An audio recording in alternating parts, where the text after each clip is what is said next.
حضور صلی اللہ تعالی علیہ وسلم نے ارشاد فرمایا کہ جب قبر میں مردے کو رکھا جاتا ہے تو اس کی کیفیت ایسے ہوتی ہے جس طرح کوئی پانی میں ڈوب رہا ہو، سمندر میں ڈوب رہا ہو، اس طریقے کی اس کی کیفیت ہوتی ہے۔ پکارتا ہے مدد کے لیے کہ بچاؤ مجھے، بچاؤ بچاؤ مجھے، بچاؤ، یہ کہاں ڈال کے جا رہے ہو، یہ کہاں مجھے چھوڑ کے جا رہے ہو؟ کہتا ہے بہت گہرا گڑھا ہے، بہت اندھیرا ہے اس کے اندر، مجھے کہاں چھوڑ کے جا رہے ہیں؟ اللہ اکبر۔ حضور نے فرمایا جب قبر میں اس کو رکھ دیا جاتا ہے اور تم گھر کی طرف واپس آ جاتے ہو تو قبر میں منکر نکیر آ جاتے ہیں۔ سوال کے لیے ایک کا نام منکر ہے، ایک کا نام نکیر، قبر میں آتے ہیں۔ اور کہا کس طریقے سے آتے ہیں؟ اپنے دانتوں سے اور اپنے بالوں سے زمین چیرتے ہوئے آتے ہیں، زمین کو اکھاڑتے ہوئے آتے ہیں۔ اور فرمایا ان کی نظریں کیسی ہے؟ جس طرح کسی چیز کو اچک جانے والی، جس طرح مرغی دانے کو اچک لیتی ہے، اسی طرح ان کی نظریں بھی کسی چیز کو اچک لیتی، اس طریقے کی ان کی نظریں۔ اور آواز کیسی ہے؟ جس طرح بجلی گرج رہی ہو، کڑک رہی ہو، اس طریقے کی ان کی آواز ہے۔ اور قبر میں آتے ہیں اور مردے کو اٹھاتے ہیں۔ اگر مرنے والا اچھا ہوتا ہے تو اس سے سوال کرتے ہیں من ربک، وہ جواب دیتا ہے ربی اللہ، میرا رب اللہ ہے، میں نے اس کی طرف سجدہ کیا، اسی کی طرف اپنے دعاؤں کا رخ کیا، وہی میرا رب ہے۔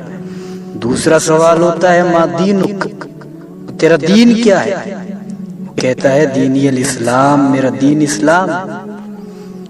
تیسرا سوال ہوتا ہے ما کنت تقول فی ھذا الرجل، بتا اس ہادی مرشد کے بارے میں تو کیا کہا کرتا تھا؟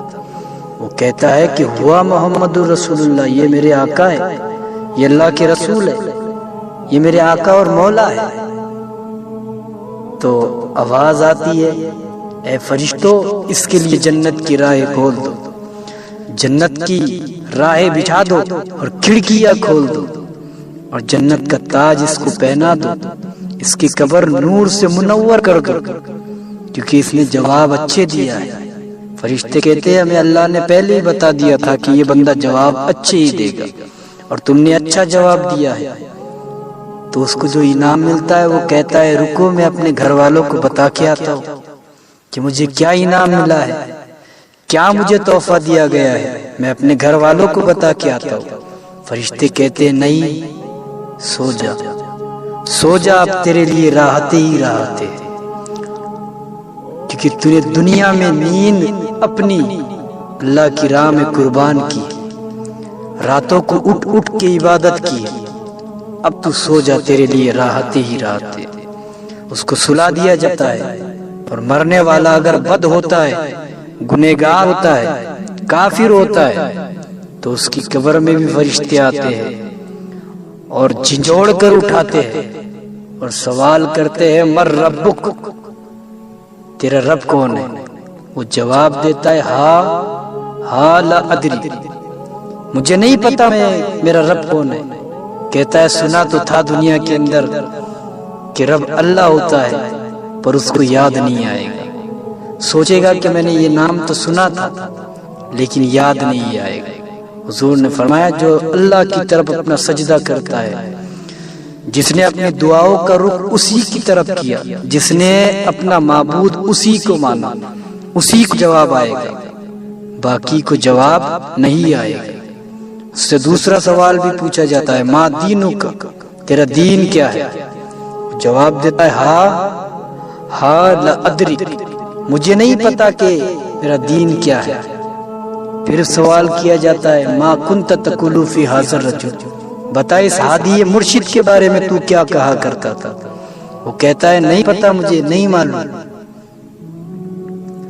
نہیں معلوم۔ اللہ کہتا ہے اس نے جھوٹ کہا ہے، اس کے لیے دوزخ کی راہیں بچھا دو، دوزخ کی کھڑکیاں کھول دو اور آگ اس کے اوپر مسلط کر دو، زمین کو حکم دے دو کہ اس کو دبوچ لے، زمین دبوچنا شروع کر دیتی ہے، آگ مسلط کر دی جاتی ہے۔